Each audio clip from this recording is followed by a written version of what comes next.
Hello and welcome. I am Light, and this is my channel. As some of you know, I have pneumonia after spending 11 days in the hospital with pneumonia. So I'm going to dip my toe back in, but I'm going to do short videos, ones that will allow me to finish with oxygen, which is highly underrated, by the way. And this came to me. This came to me by @cz.78.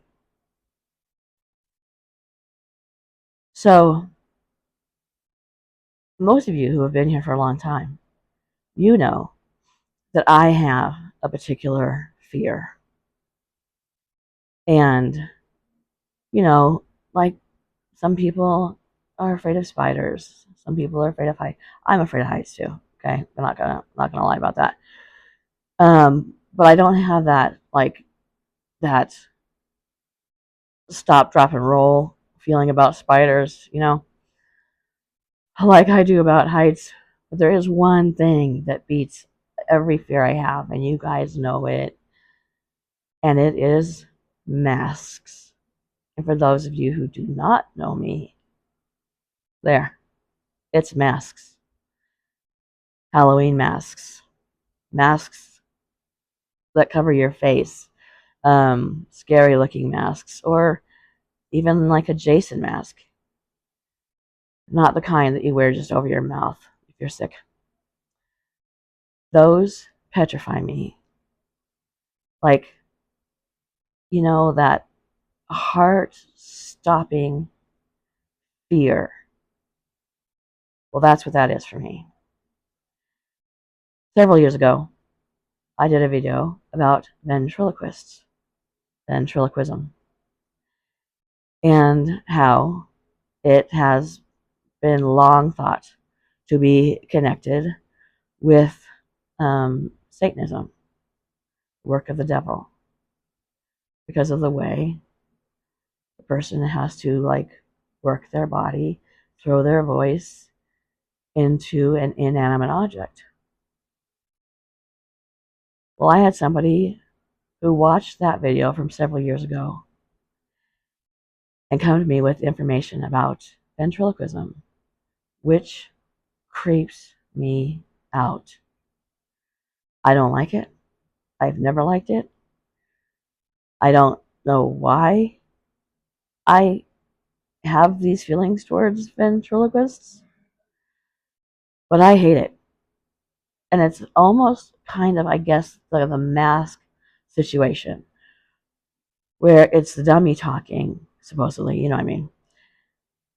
So you're looking at that, which is not the real face of the person talking, which is what I'm afraid of when it comes to masks. I think that you can't tell the intention of a person who's wearing a mask. You can't tell if they're smiling. You can't tell if they're glaring. You can't see their facial features. And so I think that in some way these are connected for me. So I'm going to read this to you. Like I said, this isn't going to be a very long video. So let me get into this. This is what was written to me. I came across this info.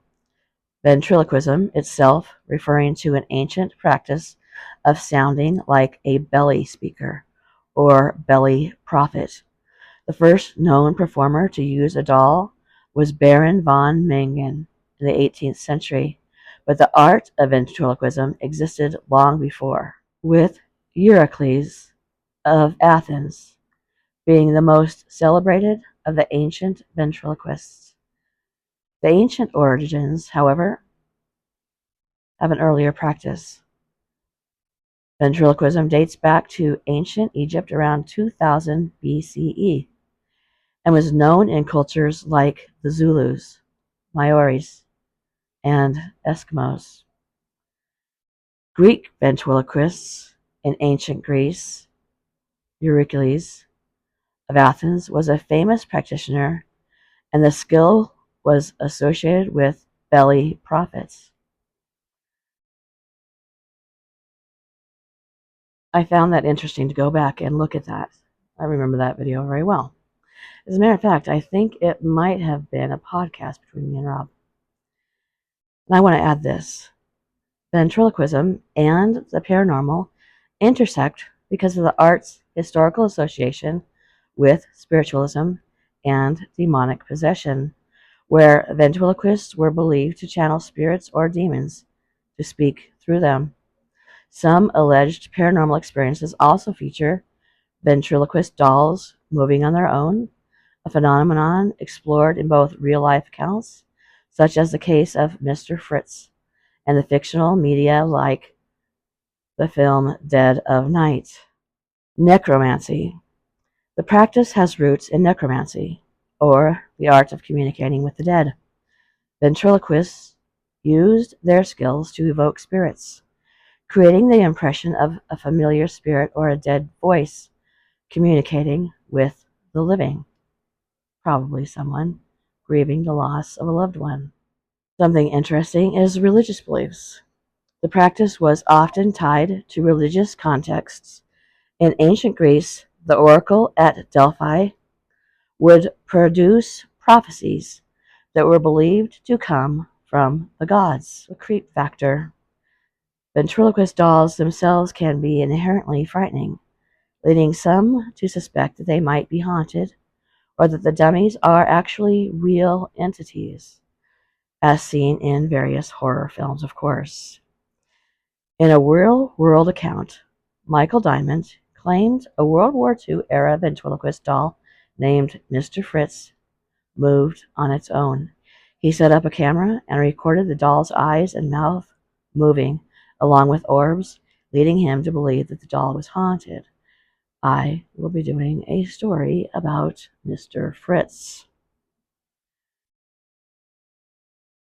Now, of course, there's always explanations, and it's skill and illusion, and I would believe that most people, I think, probably believe that, um, which does not decrease the creep factor for me in any way. So tell me, one, what is the fear that stops you in your tracks, makes you feel your heart in your throat? And what do you think about ventriloquists? Are they funny? Do you like them? Are they creepy AF? Please leave your comments below and let me know. Also, I'm going to put the link to my jewelry store. I have been making more jewelry geared towards men. A lot of you, I think it's 50-50 men and women who watch this channel. So I've been working on that, and I'll be putting those up soon. But you can still go take a look. And I'd like to thank you for all your support. It means the world to me. Good night.